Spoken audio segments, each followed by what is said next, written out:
Una de las formas en la que los fondos de Venture Capital apoyan a las startups de su portafolio es a través de alianzas. Y una de las alianzas que me ha funcionado de maravilla es con Amazon Web Services. Gracias a las alianzas que tiene AWS for Startups con otros fondos de Venture Capital en Latinoamérica, he podido ayudar a las startups de mi portafolio con créditos de hasta $100,000. Si eres un VC y no tienes este beneficio, te estás perdiendo de mucho. Hola Carlos, estoy muy emocionado de platicar contigo. Bienvenido al podcast. Fran, gracias por la invitación. La verdad, como te decía ahorita un poco antes en el behind the scenes, feliz de estar contigo, de platicar del ecosistema en general. Veo muchísimos de nuestros miembros del AFCA ya que han pasado por tu micrófono, entonces también feliz de estar aquí representados. Siempre encanta empezar con un poco de contexto. Empiezas tu carrera en el IMCO, luego fundas CIRA, pasas por IB en UBS para hoy dirigir Labka. ¿Cómo llegas a este punto de ser director de VC en Labka? A ver, te voy a contar un poco justamente también el behind the scenes de cómo pasó eso. Siempre me había gustado mucho a mí la intersección entre la parte financiera y la parte de tecnología. Por cuestiones del destino, en la preparatoria en México, yo acabé liderando un grupo dentro de la Bolsa Mexicana de Valores para integrar la bolsa junto con otros mercados de valores públicos en Perú, en Colombia, en Chile, para hacer una plataforma que se llamaba el Mercado Integrado Latinoamericano. Entonces, eso fue mi primera experiencia con finanzas en la prepa. Y después de la preparatoria lo que pasó mucho fue, me empecé a juntar, en el IMCO, lo que mencionas, me encargaron un proyecto en donde Microsoft quería hacer un análisis acerca de cómo poder replicar, si esto se podía en ese momento, un Silicon Valley en la parte norte de México. Obviamente, y entonces yo tenía un poco que estar tomando como las best practices que veíamos en ecosistemas desde Israel, Singapur, Japón, y ver cómo se podía aplicar eso para crear un Silicon Valley un poco mexicano. Evidentemente tenemos muchos aprendizajes de ese intento, que obviamente podemos platicar de eso, pero finalmente, como bien mencionas, después durante la universidad, pues tuve el privilegio de fundar CIRA y de liderar la parte de finanzas y un poco la parte operativa. Muy interesante también porque fue una startup un poco panregional. La verdad, en ese momento fuimos financiados muchísimo más por fundaciones que por VCs tradicionales. Pero también felices de hablar de eso. Y al final, pues obviamente surge la oportunidad cuando estaba yo en banca, aquí en Nueva York, de ayudar un poco al ecosistema de la TAM, justamente un poco antes de este momentum y boom que vimos en el 2021. Yo evidentemente cuando se presentó la oportunidad pensé que era un muy buen fit con mi experiencia de lo que había hecho antes, pero nunca pensé que me estaba subiendo a un rocket ship que finalmente estaba a punto de despegar y finalmente estaba muy apasionado sobre el activo, el asset class y mercados de capital privado en general, pero creo que ahora más que nunca no puedo estar más optimista. Qué interesante. Hay muchísimas cosas que quiero platicar de todo esto que me comentas, pero pues vámonos cronológicamente, ¿no? Primero hablaste que trataban de hacer como el Silicon Valley en el norte de México. O sea, ¿qué le hace falta a México o a Latinoamérica para hacer el Silicon Valley? Si tuviera que reducir en una palabra, es nada más tiempo de madurez del ecosistema. Pero finalmente son muchas variables en las que se puede desempacar esto. Por ejemplo, la necesidad de tener centros de investigación tecnológicos desarrollados de la parte de las universidades para poder crear más propiedad intelectual, por ejemplo. Como bien sabes, Silicon Valley empezó siendo más la parte de venture capital más enfocada a la producción de chips y semiconductors un poco, y finalmente este tipo de inteligencia y propiedad intelectual finalmente empezó a migrar más a software. Evidentemente en México y en Latinoamérica en general el talento siempre ha estado presente, lo vemos más presente ahora que nunca en la parte técnica, pero ahora todavía hay muchísimo más madurez, entonces nos faltan un par de décadas, porque finalmente el boom en México del venture capital no ha sido de muchas décadas todavía, finalmente, y pues obviamente un lugar como Silicon Valley ya nos lleva un poco de ventaja en ese aspecto desde 1950, 1960. Esa es la primera cosa que yo diría. La segunda es la capacidad de tener acceso a capital de la misma forma y de sofisticación de inversionistas institucionales de la misma forma en la que ellos invierten en Estados Unidos. Entonces, hay un cierto nivel de educación que se necesita para los inversionistas institucionales todavía en Latinoamérica, incluyendo, por ejemplo, family offices que están cada vez más abiertas a venture capital como asset class, que evidentemente eso ayuda al surgimiento de nuevos fondos y los nuevos fondos obviamente ayudan al ecosistema, ¿no? Entonces, ese es número dos. Y número tres, lo que nos hace falta también es la oportunidad de tener un ecosistema más activo en la parte de salidas y de eventos de liquidez, que también podemos llegar a eso a otro nivel, pero justamente para poder completar ese ciclo y reciclar el capital, en cierta forma, también tiene que haber esos eventos de liquidez para que se puedan materializar todos esos paper returns, ¿no? Entonces, pues, un poco de todo eso es lo que vimos durante mi tiempo en Microsoft. Súper, qué interesante toda esa parte que mencionas. Y me quiero meter al tema del ecosistema, ¿no? O sea, siempre se habla mucho. El ecosistema emprendedor, el ecosistema de VC. ¿Qué es un ecosistema para ti? O sea, ¿qué elementos lo componen? Lo dividiría en tres partes, pero finalmente desde el lado del AFCA justamente lo vemos como este flujo y, como te decía, reciclaje de capital en el momento de las salidas, pero lo vemos desde el momento en que un inversionista institucional o un inversionista con apertura hacia VC sí, de manera institucional o de manera personal quiere apoyar a la creación o de fondos de tipo GP o desde una family office invirtiendo directamente. Esas son las dos formas, o de manera ángel, las formas principales en las que nosotros vemos el desarrollo de la parte de formación de capital. Número uno, bien importante. Evidentemente, la otra parte es la educación y el talento para poder tener startups que se puedan financiar y que puedan ser escalables, no solamente a nivel país o a nivel región. Y ahora tenemos muchos founders en Latinoamérica que están pensando desde el día uno en cómo sus compañías pueden ser globales. Entonces eso es un gran cambio en el mindset, en lo que veíamos, sobre todo, y podemos hablar específicamente en el caso de Brasil y el caso de México, pero es un cambio de mindset en los últimos 10 años que hemos visto muy importante. Y evidentemente también los corporativos están jugando un rol cada vez más importante a nivel ecosistema, porque antes nada más se veía una competencia entre lo que eran lo que llamamos los incumbents, ¿no? Un poco los que están de un lado de la moneda con el business model más tradicional, y las startups que están tratando de hacer toda esta parte disruptiva e innovadora. Pero hasta ahora estamos viendo unas sinergias muy interesantes, en donde, por ejemplo, te platico que ahora vemos que por lo menos una tercera parte de todas las rondas de capital en Latinoamérica ahora tienen coinversiones entre un inversionista GP y un corporativo a nivel Latinoamérica. Eso antes no se veía, porque finalmente el corporativo venía con un mindset, vi la entrevista que le hiciste a Agustín Rotondo de Guaira, justamente un mindset de tenemos que tener una participación del 30-40% en esta startup. Bueno, no necesariamente, y no necesariamente si quieres escalar una empresa al nivel que se necesita, ¿no? Entonces, los corporativos, nada más para resumirte, los corporativos, los inversionistas institucionales, los GPs, ángeles inversionistas y evidentemente los founders, que son la pieza clave para poder escalar esto, ¿no? Totalmente. Y también como comentaste brevemente el tema de los family offices, ¿no? Que el family office puede invertir Totalmente. tanto directamente en las startups o en otros fondos. O sea, ¿qué estrategia crees que es correcta para un family office para meterse al mundo de VC? Depende mucho del tamaño del family office y de la sofisticación de la familia que está tratando de construir su portafolio. Lo que vemos en Latinoamérica es que muchas veces la concentración del capital de una family office todavía permanece en el negocio tradicional que ayudó a formar la family office, sea real estate, sea retail, y eso evidentemente el venture capital juega un rol de diversificación muy importante.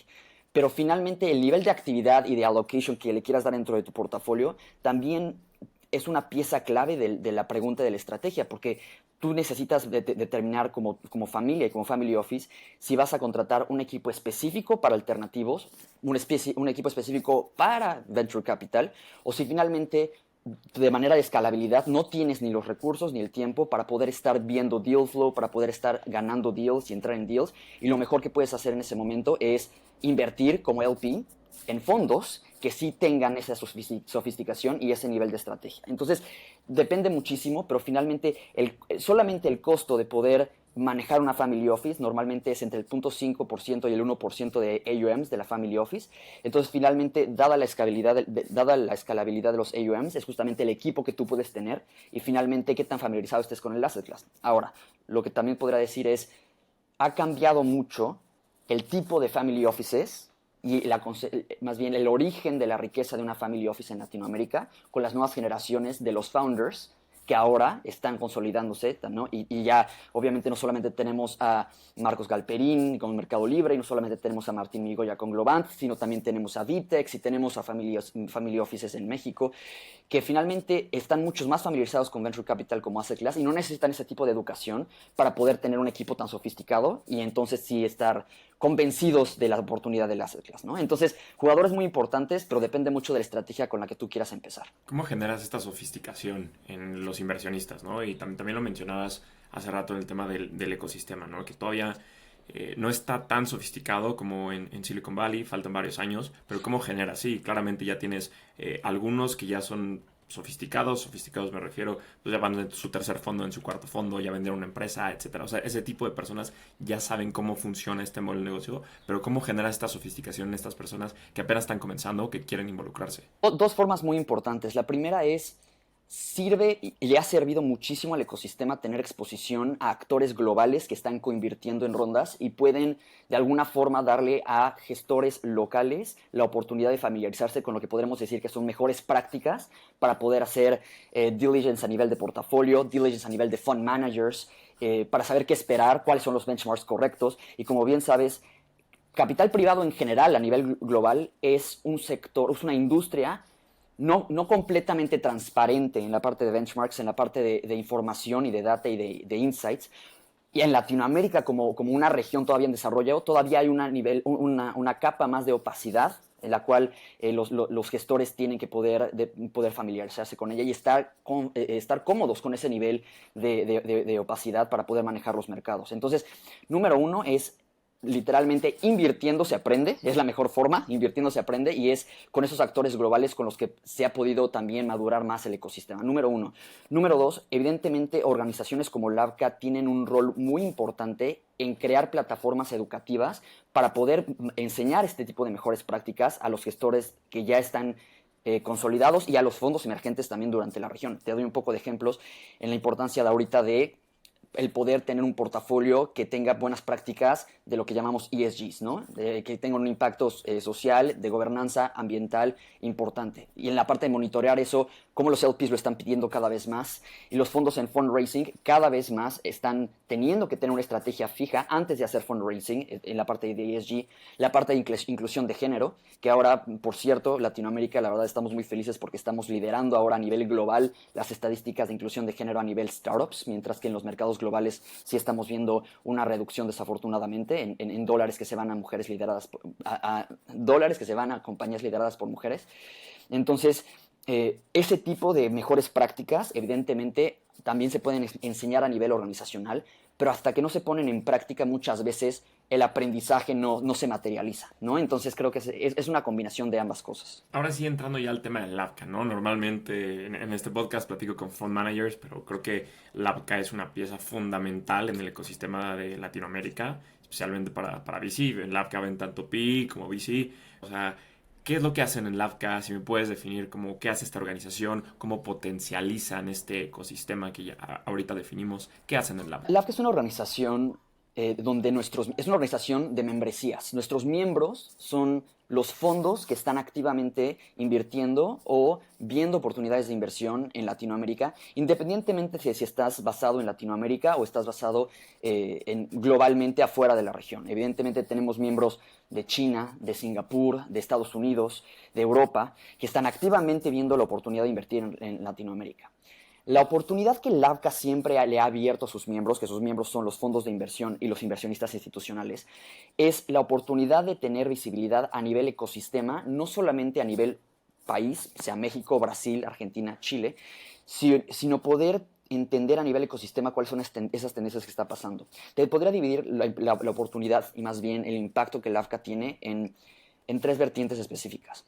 La primera es LAFCA es muy reconocida y tenemos el privilegio de ser una fuente importante de información de investigación a nivel región.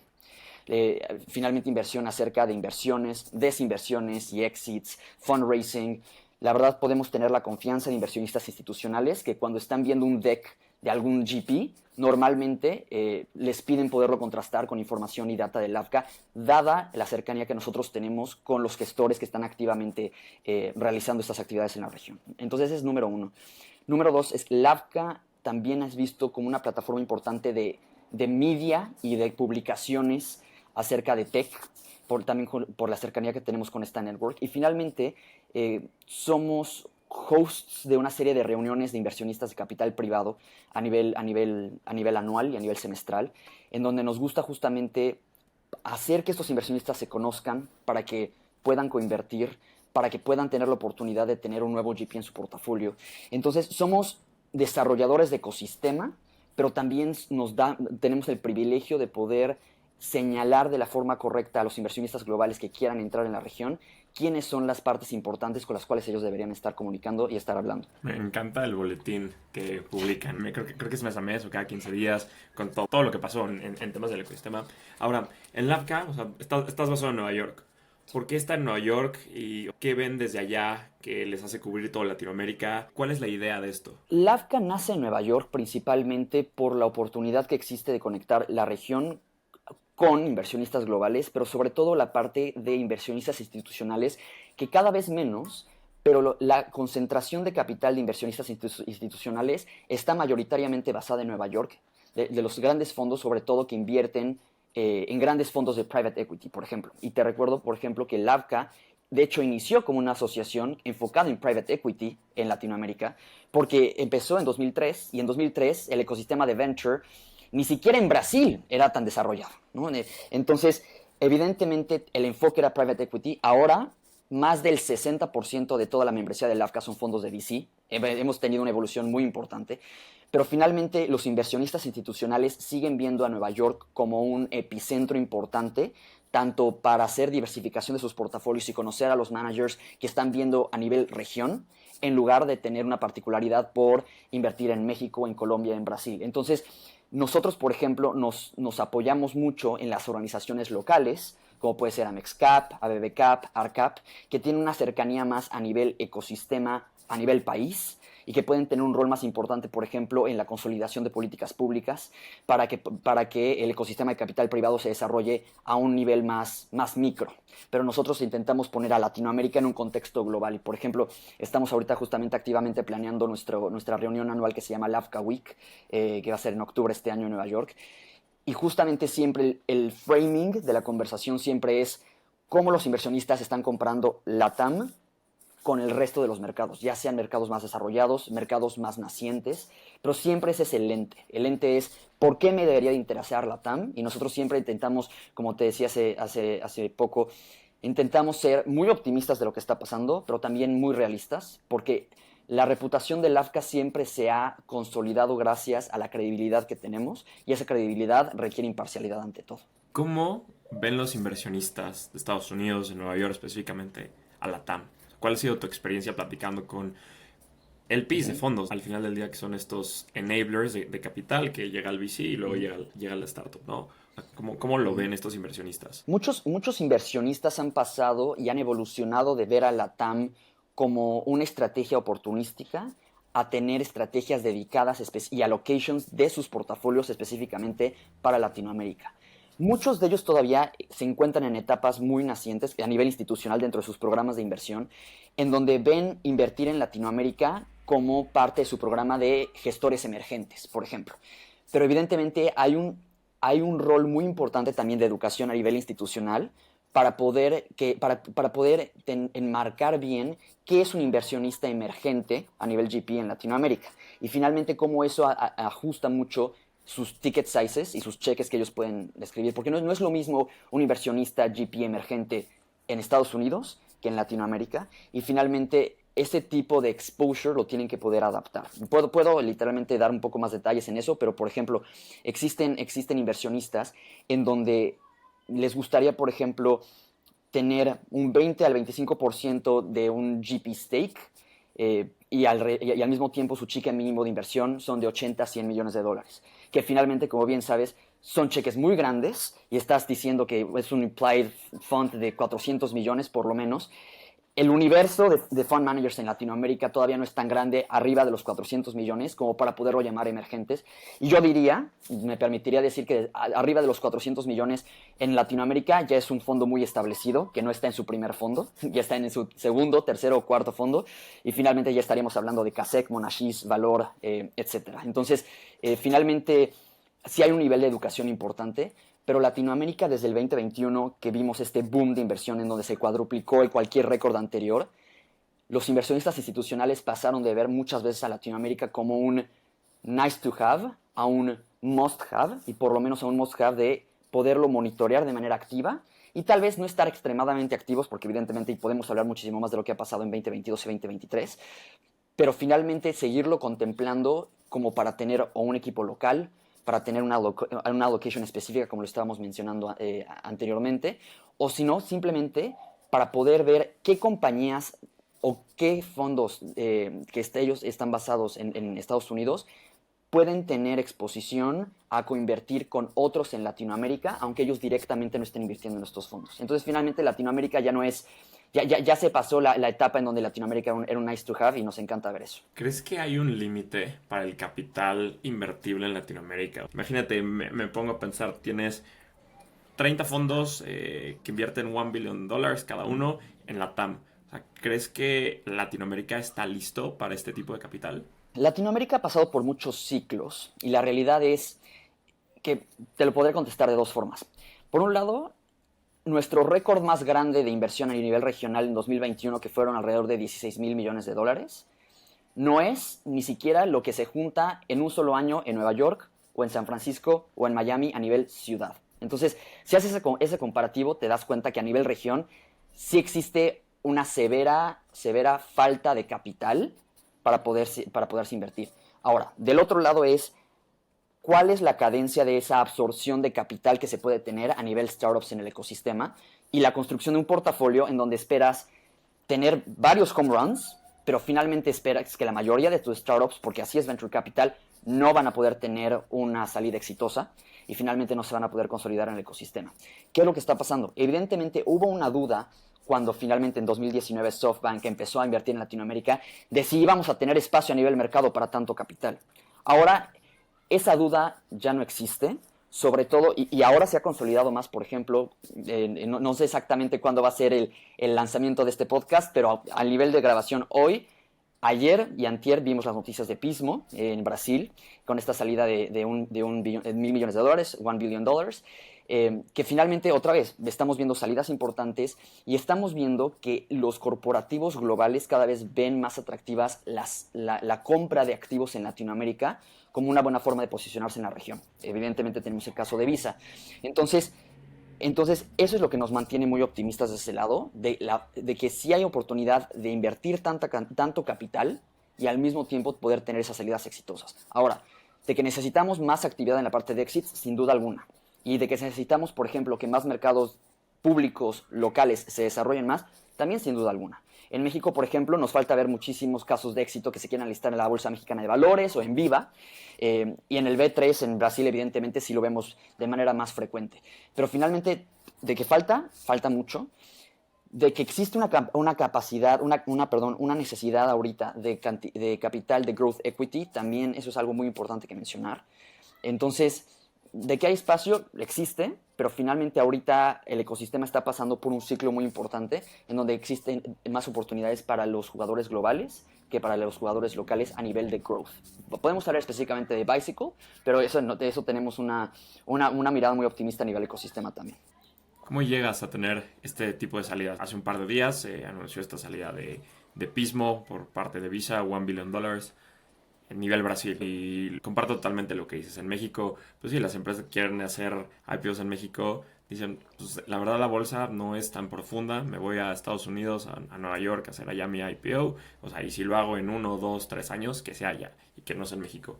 O sea, ese yo creo que es un tema súper importante, pero en general las salidas al final del día te dan esta validación de tu modelo de VC que funciona, que ya tienes el éxito. O sea, así puedo tener 20x mi fondo en papel, pero al final necesitas ese 20x pasarlo a capital y cómo se da con las salidas. ¿Qué le hace falta al ecosistema en la TAM para tener más salidas? Creo que esa pregunta también involucra más el interés de los inversionistas en mercados públicos de poder generar esta demanda por las acciones de capital privado. Porque finalmente ahorita, como te mencionaba, los founders, los operadores y los inversionistas invirtiendo en Latinoamérica ya están viendo desde un principio que las compañías pueden ser globales desde el día uno. Tienes varios ejemplos ya listados en bolsas tanto en Brasil como en Estados Unidos acerca de esto. Eso permite pensar como un inversionista público que sí existe espacio de crecimiento suficiente después de listada una empresa para poder participar en ser accionistas y finalmente comprar una participación dentro de estas empresas que se listen. Entonces, ese tipo de interés, dado la escala de las empresas de Latinoamérica, es muy importante, número uno. Número dos, uno de los grandes drivers que nosotros vemos, evidentemente, que las empresas de Latinoamérica se listen en Nueva York, por ejemplo, es evidentemente que grandes participantes de sus cap tables también son inversionistas globales que conocen muchísimo mejor los mercados de Nueva York públicos, que finalmente, evidentemente, votan a nivel board que finalmente la compañía se liste a nivel Nueva York. Entonces, finalmente también existe esa tendencia en donde también esos inversionistas deberían de educarse también de cuál es la oportunidad de los mercados globales, de los mercados locales, perdón, ¿sí? Pero finalmente existe esa tendencia y una demanda y hasta un volumen de transacción en los mercados de tipo de Nueva York que finalmente todavía en Latinoamérica no lo tenemos. Y entonces sí existe esa gran oportunidad de desarrollo, ¿no? A nivel ecosistema. ¿Cómo lo generas? También con educación, con mayores exits también. Es un poco el huevo y la gallina, si lo quieres ver de esa forma, pero finalmente más exits es lo que va a poder ayudar a generar más reconocimiento a nivel ecosistema de la oportunidad de poder listar a nivel local también, ¿no? ¿Crees que este tema de que los inversionistas hagan este push a hacer el IPO en Nueva York va en línea con la falta de growth equity en la región? Porque pues, ¿quién te va a meter en una serie B o una serie C? Alguien internacional, o sea, alguien LATAM contados con las manos. Entonces, ¿crees que va en línea con esto? Va en línea, yo diría que va más en línea con el conocimiento que ya tienen de haber listado y su experiencia de haber listado compañías de Estados Unidos en mercados de Estados Unidos. Y finalmente, como inversionista siempre tratas de minimizar el riesgo que existe a nivel transacción, a nivel inversión. Si ya estás invirtiendo en Latinoamérica, que finalmente tiene un perfil de riesgo diferente que en el mercado de Estados Unidos, tal vez vas a tratar de minimizar también tu falta de familiaridad con los mercados públicos locales y vas a tratar de listarlos en los mercados globales. Y además, evidentemente, también existe, pues como habíamos mencionado, la diferencia en demanda que existe en Estados Unidos y en los mercados de Latinoamérica por este tipo de compañías, ¿no? Entonces, eso es lo que lleva a los inversionistas a tratar de generar los retornos en las bolsas de Estados Unidos. Y finalmente creo que es una tendencia que va a seguir siendo importante en los próximos años. Totalmente. Ahora, Carlos, hablando un poquito de LAVCA otra vez, o sea, en LAVCA ven tanto private equity como Ujú. VC, ¿no? Pues al final los dos son capital privado, pero, o sea, private equity me refiero a el asset class ya más grande, negocios más tradicionales. Y Ujú. últimamente se ha visto una tendencia de estos private equities ya metiéndose a empresas de tecnología, que históricamente estos private equities en Latinoamérica sí, se metían al boring business, como lo quieras llamar, más tradicional, que no tiene una escalabilidad, es mucho más hardware, de real estate, etcétera. O sea, se ha visto una tendencia un poquito marcada hacia que estos PEs inviertan en tech companies. O sea, ¿crees que esta tendencia siga en los siguientes años y por qué estará pasando? Está pasando principalmente porque los inversionistas de PE también ya están reconociendo que tech permea todo. Tech permea desde una empresa startup que puede ser un software y un SaaS hasta una empresa que, como tú dices, es un boring business que que ha estado en el mercado en los últimos 40 años, pero que finalmente tiene una necesidad importante de modernizarse. Y la forma de modernizarse y la forma de incrementar sus márgenes, de incrementar su cash flow, su EBITDA, es finalmente con la implementación de métodos tecnológicos. Entonces, ese es número uno, por lo cual existe ese interés y sí creemos que pueda seguir consolidándose en la región. Número dos es que estos jugadores de PE tradicionales también empezaron a ver cuál fue el crecimiento que vio la industria de venture capital en los últimos años. Finalmente, estos crecimientos, el interés global que ya lo hemos estado platicando, han hecho que los fondos de PE digan, esto es lo que mejor nos funciona, vamos a cambiar un poco nuestra estrategia y vamos a hacer un poco más de growth. Los fondos de PI, y bien importante, por, por la estructura, la experiencia que tienen sus equipos de inversión, están muchísimo mejor posicionados en participar en etapas más tardías que en etapas tempranas dentro del mundo de venture capital. Y es justamente lo que hemos visto que han tenido este tipo de estrategias. Pero finalmente el approach es mucho más similar en las etapas tardías, como bien sabes, que en la creación de comunidad que se necesita en una etapa temprana para poder estar relacionado con los mejores founders para tener el mejor deal flow en ese sentido. Entonces, sí los vemos consolidándose, por ejemplo, Warburg Pincus, L. Catterton, Advent. Evidentemente son fondos que habían hecho mucho PE y ahora evidentemente los estamos viendo más en VC. Este par de años ha sido un poco de manera más oportunista, justamente por lo que está pasando en los mercados, porque finalmente siempre existe esa flexibilidad de poder regresar a lo que ellos siempre han hecho durante los negocios y finalmente lo más importante ahorita que está pasando en estos mercados es que cash is king y profitability is king. Entonces, para un negocio de PE que finalmente estaba empezando a tener exposición en VC, ahora en este mercado finalmente entendemos por qué ha habido cierta retracción. Totalmente de acuerdo. Ustedes desde LabCA están súper involucrados con fund managers de toda la región. ¿Cuáles son los principales errores que cometen estos fund managers? Yo los vería un poco como casi hasta dos asset clases diferentes dentro de VC, un poco de fund managers emergentes y fund managers más establecidos. Del lado de fund managers emergentes es el posicionamiento de su fondo desde el primer inicio en que se lanzan al mercado a hacer fundraising y el poder articular muy bien cuál es su ventaja competitiva para poder ganar los mejores deals. Es acceso a un network muy específico, es su capacidad operativa, porque eran un operator y un founder ellos mismos antes de lanzar su primer fondo, es porque conocen el mercado y son muy relevantes. ¿Cómo van a ganar los deals? ¿Cómo van a agregar valor? ¿Y por qué un founder los va a escoger? Muchas veces muchos inversionistas nos dicen que en los mejores deals el founder es el que escoge al inversionista y finalmente sí lo vemos muchas veces en ese sentido, ¿no? Entonces, a nivel founder, a nivel gestor emergente, es muchas veces la falla que logramos ver.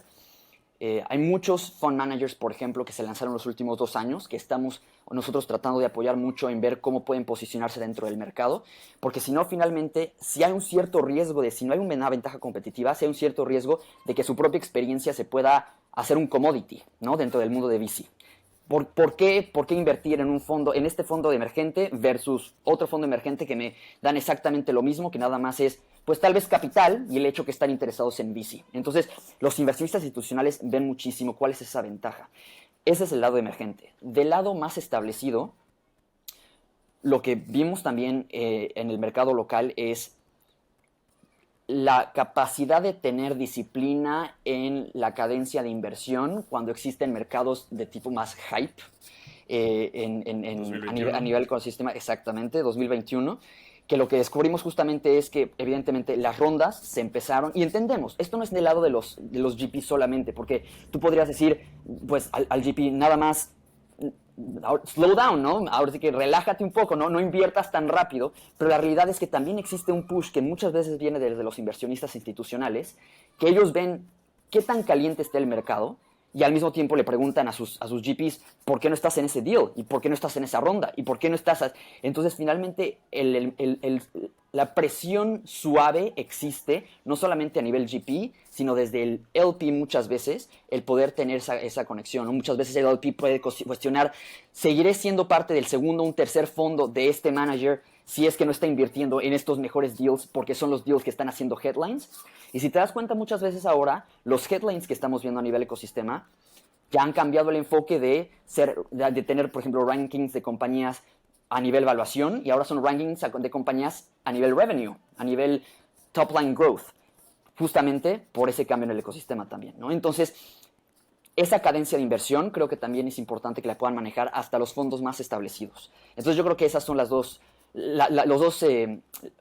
oportunidades de mejora, pongámoslo de alguna forma, que podremos ver, ¿no? A nivel ecosistema. Súper interesante. Carlos, antes de llegar a la parte final, te quiero preguntar, ¿cómo ves el futuro de Venture Capital en Latinoamérica? De manera muy optimista, te voy a decir, bueno, ya hablamos muchísimas de las cosas que se pueden mejorar. Entonces, fondos locales que hagan más growth equity, growth capital, totalmente. Hay mucha oportunidad de mejora en la educación de los inversionistas institucionales. Hay mucha oportunidad también para que los family offices se inviertan más en venture capital como asset class. De manera muy positiva lo que estamos viendo es, como te mencionaba antes, la participación de corporativos es cada vez mayor, que nos encanta ver eso, porque finalmente estos corporativos ven la oportunidad de innovar sus propios modelos de negocio participando y teniendo acceso a tecnologías que ellos mismos adentro no pueden desarrollar o tal vez no es eficiente que lo desarrollen de manera interna. Como te mencionaba, casi una tercera parte de todas las rondas de VC tienen la participación de un corporativo. Felices por eso, queremos ver que aumente esto. También hace falta muchísimo capital hacia compañías lideradas por mujeres, que aunque nosotros estamos liderando a nivel global, ahora estamos liderando inversiones en en compañías lideradas por mujeres. Finalmente, de todas maneras, estamos muy lejos de llegar a paridad de género en cuanto a inversión. Nada más te pongo un poco en contexto. A nivel global, en el 2021, año boom en todos los mercados, se invirtió en alrededor de 8 o 9% del capital en lo que llamamos Women-led Startups, que son o compañías que están con una Women CEO o con una mujer como co-founder. Eso este año ha bajado a 4 o 5% en los mercados globales, dado lo que lo que está pasando en los ciclos y cómo están reestructurando los portafolios ciertos inversionistas. En Latinoamérica nos estamos manteniendo en el récord que vimos en 2021 de participación de las mujeres en el ecosistema de venture. Entonces ahora, a nivel ecosistema, el 28% de todas las rondas arriba de $1 millón, por ejemplo, se fueron a compañías lideradas por mujeres. Algo que nos encanta. Debería ser 50-50, es la realidad. Pero finalmente, room for growth, pero estamos muy optimistas de ver eso, ¿no? Y la última parte es, pues, esta semana estamos felices con la parte de Visa adquiriendo Pismo. Optimistas en la parte de que pueda haber más exits después, pero definitivamente todavía hay oportunidad para que se consolide el mercado en ese aspecto. Entonces, así es como vemos el ecosistema, todavía cada vez más integrado a ecosistemas globales. Cada vez Latinoamérica no es una región por sí sola.